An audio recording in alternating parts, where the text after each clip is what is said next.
En la hora de la verdad, el invitado del día. Presenta Colsubsidio, con todo lo que te mereces.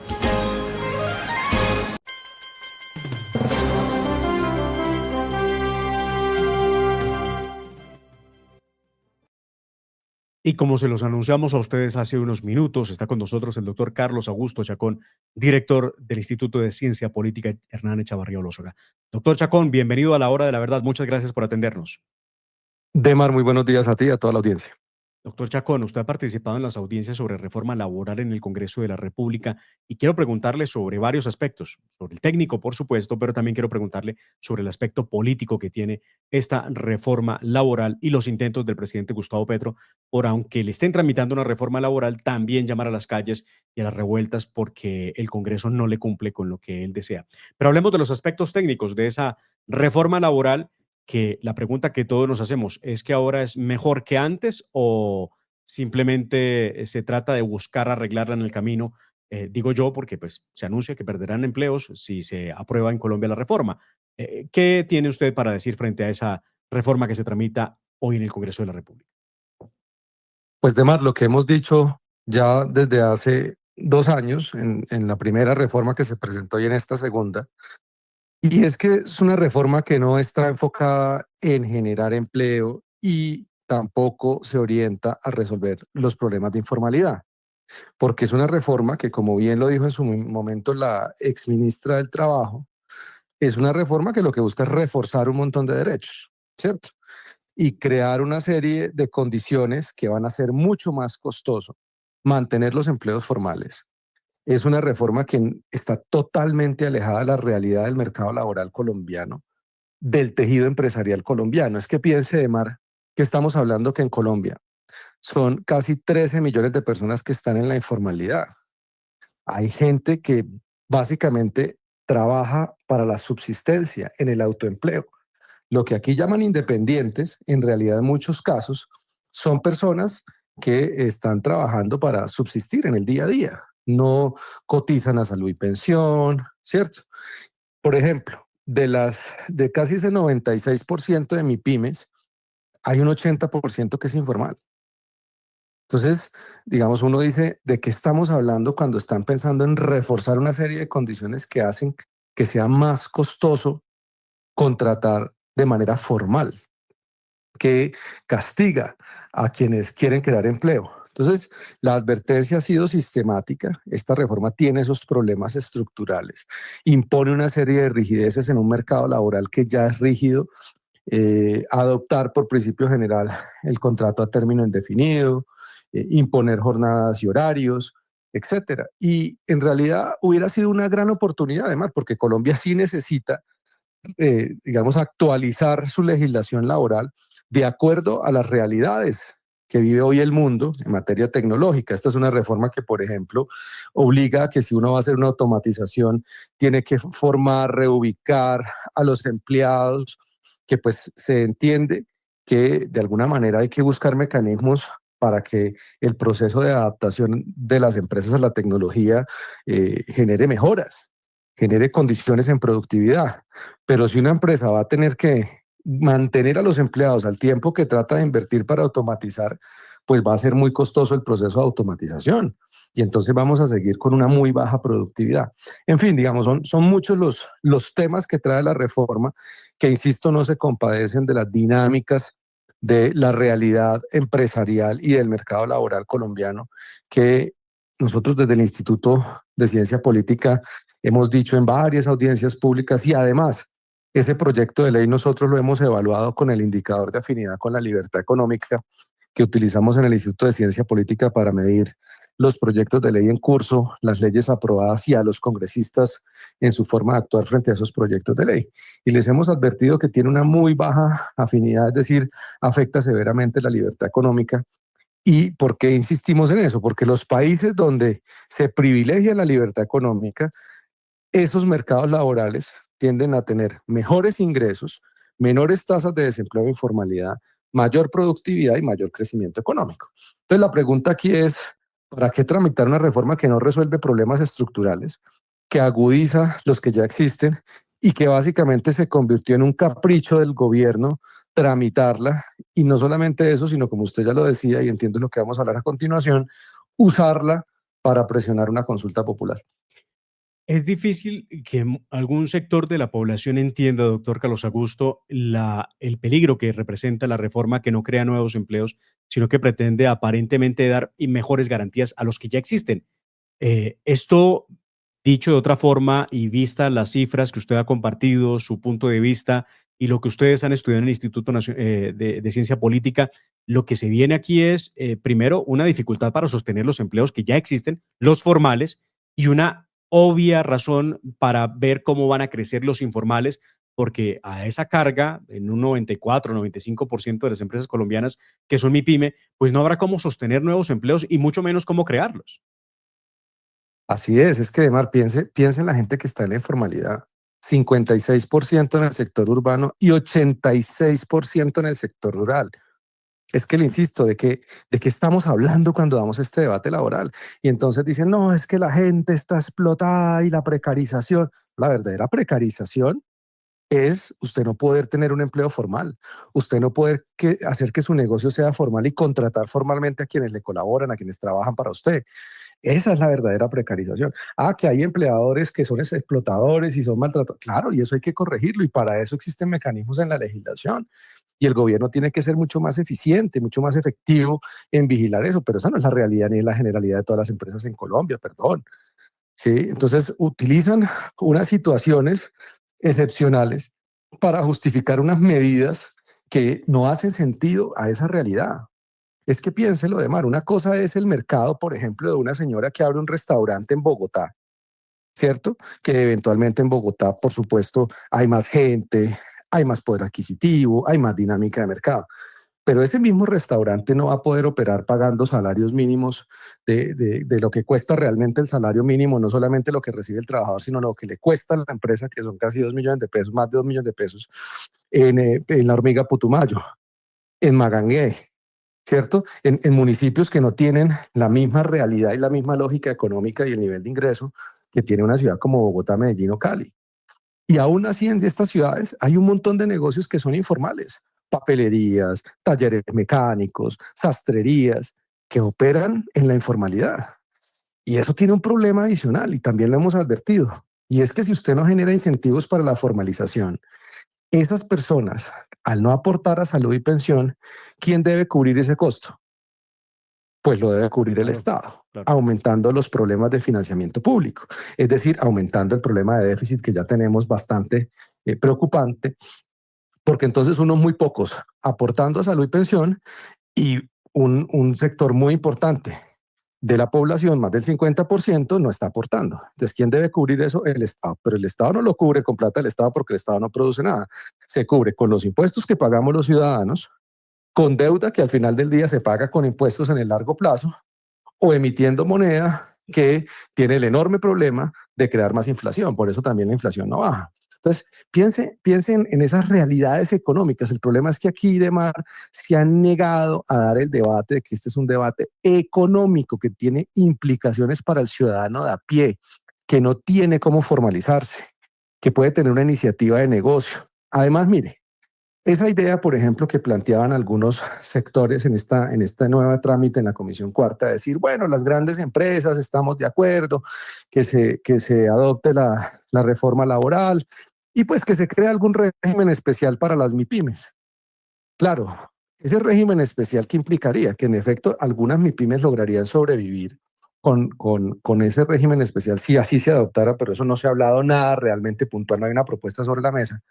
Pero al final del día lo que va a seguir haciendo es profundizando un problema de crecimiento empresarial.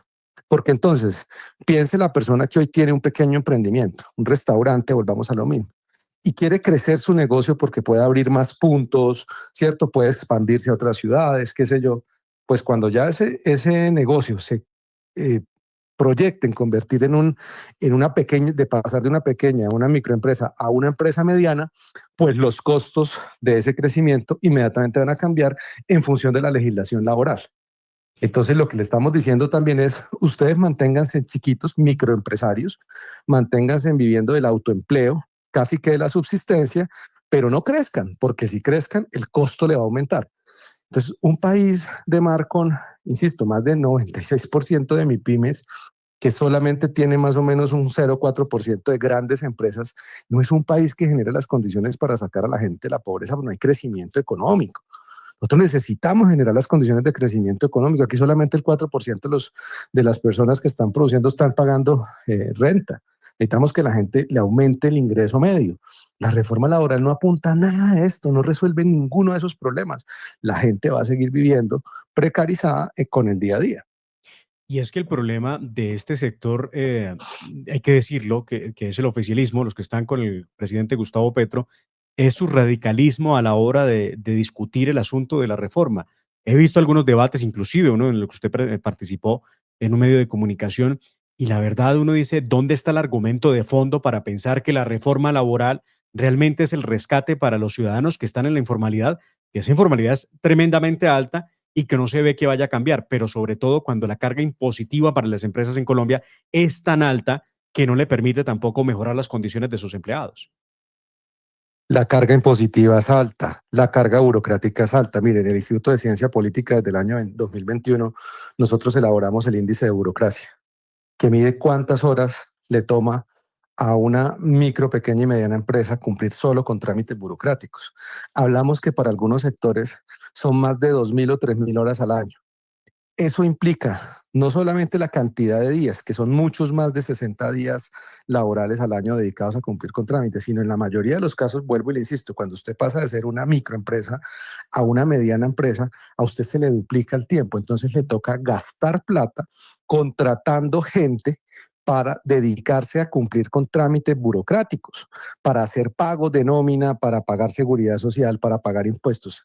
Hay empresas como el sector de la construcción que ya tienen áreas dedicadas únicamente a la tramitología. Es decir, usted ha tenido que invertir, gastar plata, pues, en costos operacionales para pagar nómina de gente que lo único que usted le toca hacer es que esa gente se dedique a entenderse con las entidades del sector público para cumplir con los trámites. Increíble. Eso eleva los costos. Es que, además, piénselo, usted tiene un proyecto que puede ser viable, pero a usted le toca empezar no solamente a sumarle los materiales, todo lo que implica realmente cumplir con el proyecto, sino además gastarse plata elevando el costo al final del día para el consumidor, porque tiene que gastar plata en cumplir con trámites burocráticos. Los impuestos, las distorsiones en los impuestos, todo lo que tiene el Estado colombiano. Además, no hay condiciones de seguridad jurídica, porque aquí, y eso no es únicamente este gobierno, y todo el problema del mercado laboral también, hay que decirlo, no es solamente este gobierno, la reforma laboral lo agravaría, pero piense en los problemas de inseguridad jurídica. Y ahora súmele a eso los problemas de inseguridad física. Entonces, es que uno no puede ver, insisto, el tema laboral aislado de la realidad del país. Este es un debate que tiene muchas variables que inciden precisamente en las posibilidades de que usted tenga unas empresas que sean competitivas, que puedan crecer, que generen mejores eh, puestos de trabajo. Entre más empresas existan, va a haber más demanda de mano de obra. Si hay mucha más demanda de mano de obra, el precio del salario medio va a aumentar, porque las empresas van a pelear por tener más trabajadores. Y entonces ya el salario mínimo ni siquiera se vuelve una referencia porque se va a necesitar pagar. Ahora bien, por el otro lado, se ataca a las empresas de base tecnológica, especialmente a las plataformas digitales, imponiéndoles unas condiciones que están totalmente alejadas de la realidad del modelo de negocio, porque no es un modelo de negocio, no implica un trabajo de jornada laboral completa, sino un momento en que una persona se conecta, hace una actividad y por esa actividad recibe una remuneración. Aquí se niegan a dar el debate del salario mínimo por horas. Les parece que eso es peor cuando muchas de las actividades hoy del país tienen, por ejemplo, en el sector rural, estacionalidad. Entonces se había dicho, hombre, avancemos hacia un jornal agropecuario que permita entender esas realidades. Hay personas que trabajan en un mismo día en 2 o 3 fincas recolectando y entonces que le puedan pagar por las horas trabajadas con unas prestaciones empaquetadas. Nada, esas conversaciones no se están teniendo. Mm. Bueno, y ahora el tema político, que es tan complejo. ¿Cómo se explica que cuando se decide seguir con el trámite de la reforma laboral que debe tener la concertación de todos los sectores productivos, que es la parte que uno le extraña, Petro y su gobierno solamente pretenden sentar en la mesa a los sindicatos, los trabajadores, pero no a los que pagan los salarios en este país, que son los valientes, los empresarios, que deberían estar ahí sentados. Insiste entonces Gustavo Petro en una consulta popular. Esta ya es la 2.0, con todos los errores que tiene esa consulta. Insiste en los cabildos abiertos, insiste en las marchas, en tomarse las calles. Esta es una suerte de muchos ataques. Hay acciones judiciales, hay acciones de calle, hay vías de hecho, hay de todo. ¿Por qué este clima tan complejo para poder entender hacia dónde vamos? Si pensamos como proyecto país, uno dice, ¿y qué será de Colombia en 2 o 3 meses? Pues mire, Demar, aquí es bastante claro. Si ya se había negado la consulta y en función de la razón por la cual se motivó esa consulta, que en principio era el deseo del presidente de respetar la independencia y la autonomía que tiene el Congreso de tramitar proyectos de ley y decidir si los aprueba, los modifica o los archiva. Entonces el presidente decidió volver a insistir a pesar de que se revivió la reforma laboral y a pesar de que también hay en curso otras propuestas de reforma laboral, como la que presentó el Partido Liberal con el Partido Verde. ¿Sí?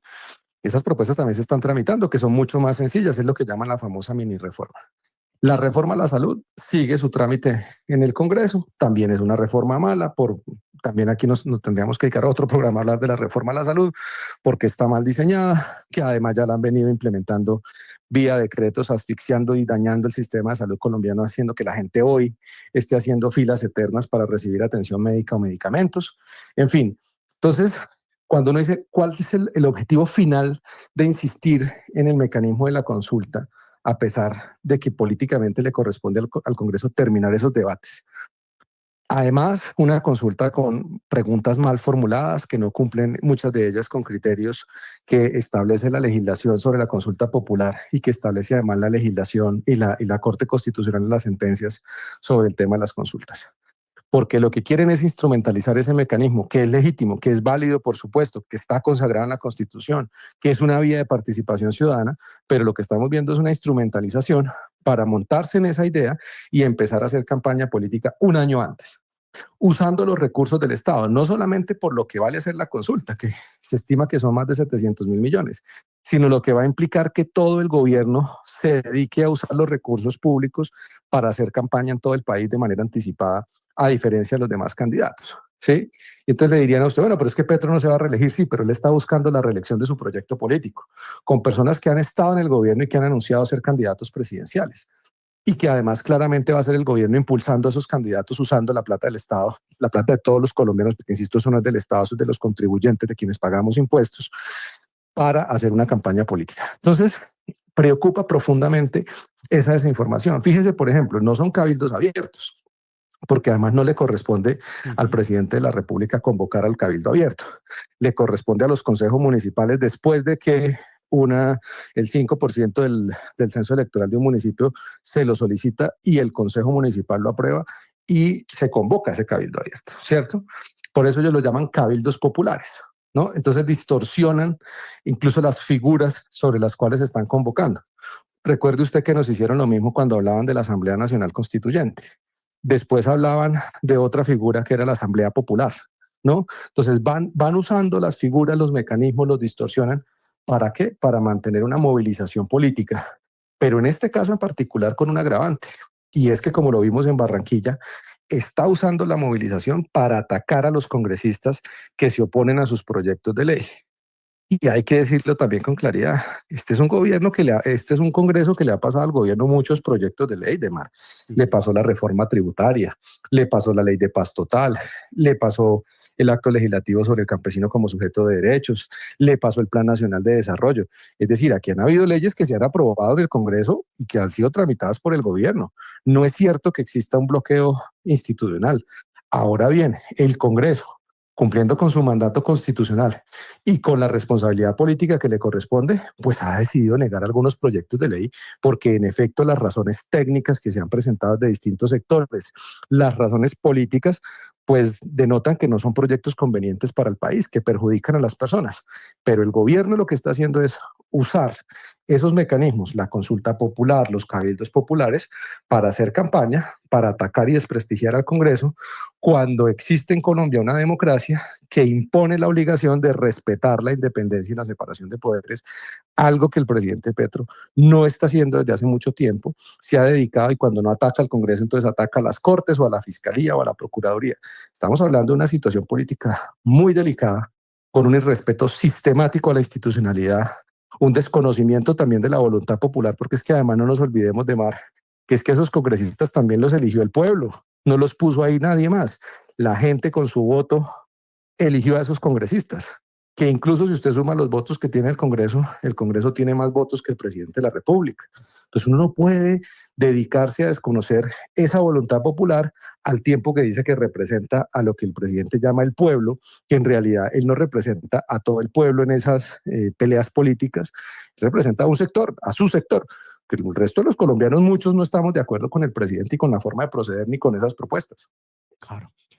Doctor Carlos Augusto Chacón, muchísimas gracias por atendernos. De verdad, que tenga un feliz día y estamos muy pendientes del proceso que ustedes siguen en el ICP analizando estos temas y tendremos que hablar próximamente del tema de reforma a la salud, porque también va caminando la reforma que usted bien lo anticipó. Ya por decreto, muchas decisiones se han tomado y la cosa no va bien tampoco por ese lado. Así que le agradezco mucho y espero pronto volver a hablar con usted. Demar, un fuerte abrazo, feliz día a todos los que nos escucharon. Muchísimas gracias. Carlos Augusto Chacón, director del Instituto Chavarría Olózaga, con nosotros aquí en La Hora de la Verdad. Ya regresamos, porque en segundos estará con nosotros el doctor José Manuel Abuchaibe, abogado, hombre que ha sido clave en todo este proceso de juicio político en contra de Gustavo Petro en la Comisión de Acusaciones de la Cámara de Representantes. ¿Qué pasó y qué va a pasar con ese proceso? Ya se los contaremos aquí en La Hora de la Verdad. Pase la voz, ya estamos al aire.